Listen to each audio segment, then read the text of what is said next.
terima kasih Bapak. DPRD Barito Utara menyoroti RSUD Muara Teweh, kurangnya fasilitas dan pelayanan kesehatan. Meski dikenal sebagai salah satu rumah sakit termegah di Kalimantan Tengah, RSUD Muara Teweh justru menuai kritik. Kebocoran pada cordak menyebabkan plafon berlubang-lubang, dan sejumlah permasalahan pelayanan menjadi sorotan utama dalam rapat dengar pendapat DPRD Barito Utara pada Senin tanggal 11 Agustus tahun 2025.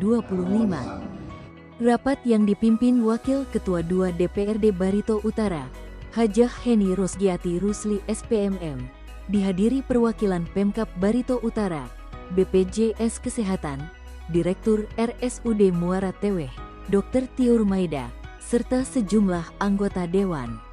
Dalam pertemuan tersebut, berbagai keluhan warga disampaikan, mulai dari ketersediaan obat bagi peserta BPJS hingga sistem pembiayaan bagi pasien melahirkan. Anggota DPRD, Hasrat S.A., menyoroti praktik pembelian obat di luar rumah sakit dengan biaya yang cukup besar, padahal seharusnya peserta BPJS tidak dibebani tambahan biaya. Ia juga mengungkap laporan warga bahwa bayi yang baru lahir dari ibu peserta BPJS tidak otomatis ditanggung, sehingga masuk kategori pasien umum berbayar. Persoalan alat kesehatan juga mencuat. Sejumlah anggota dewan mempertanyakan alat CT scan yang diduga kondisinya tidak layak meskipun tampak baru dari luar. Menurut Dr. Tiur, alat tersebut telah dipindahkan ke gedung belakang, namun tetap tidak berfungsi meski sudah beberapa kali diperbaiki. Saya secara pribadi mengucapkan terima kasih sekali kepada Bapak Ibu Dewan yang terhormat karena mengundang secara khusus ya, yang biasanya tidak khusus, ada Dinas Kesehatan, hari ini khusus RSUD Muara Teweh, dan kita dapat mengeluhkan semua keluhan kita di rumah sakit guna membangun dan memperbaiki pelayanan di RSUD Muara Teweh. Dan untuk keluhan-keluhan itu menurut saya wajar saja Pak, karena kami adalah pelayan. Pelayan itu tidak pernah memuaskan, tapi akan kami berusaha lagi untuk lebih maju dan meningkatkan pelayanan kami kepada masyarakat. Dan untuk keluhan tadi menurut saya itu masih batas-batas normal, itu menurut saya, dan tetap akan kami tingkatkan. Dan sebagian besar sudah kami TL sebenarnya, dan itu pertanyaan yang masih berulang dari tahun ke tahun. Dan kalau cerita Bapak Ibu Dewan tadi kan, ada yang sudah tahun sebelum saya, begitu ya Bapak. Mungkin itu apresiasi buat Bapak Ibu Dewan semuanya.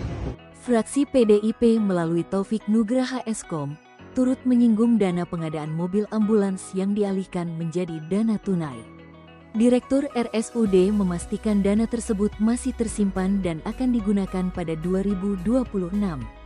Anggota fraksi Gerindra, Dr. Tajeri mengingatkan agar pengadaan alat kesehatan tidak mendatangkan barang bekas yang hanya diperbarui casing luarnya. Kita internal rumah sakit mungkin ini perlulah kalau menurut saya, menurut saya, saran saya untuk dievaluasi.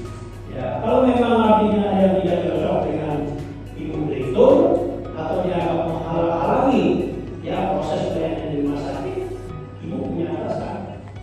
Ya, lapor saja dengan Pak Sekda. Artinya dia segera dievaluasi, kalau memang ada perlukan ibu kasih saja.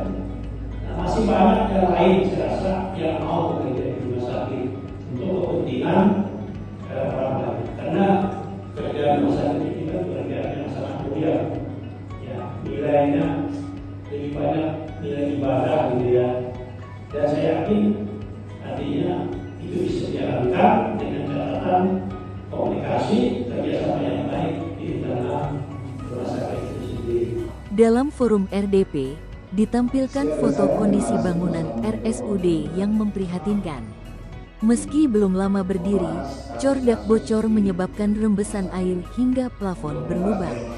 DPRD menegaskan, pengadaan alat kesehatan ke depan harus mempertimbangkan kesiapan tenaga medis agar peralatan tidak terbengkalai seperti CT scan sebelumnya. Dari Kabupaten Barito Utara, Kalimantan Tengah, Ramli, kontributor Channel 7 TV melaporkan.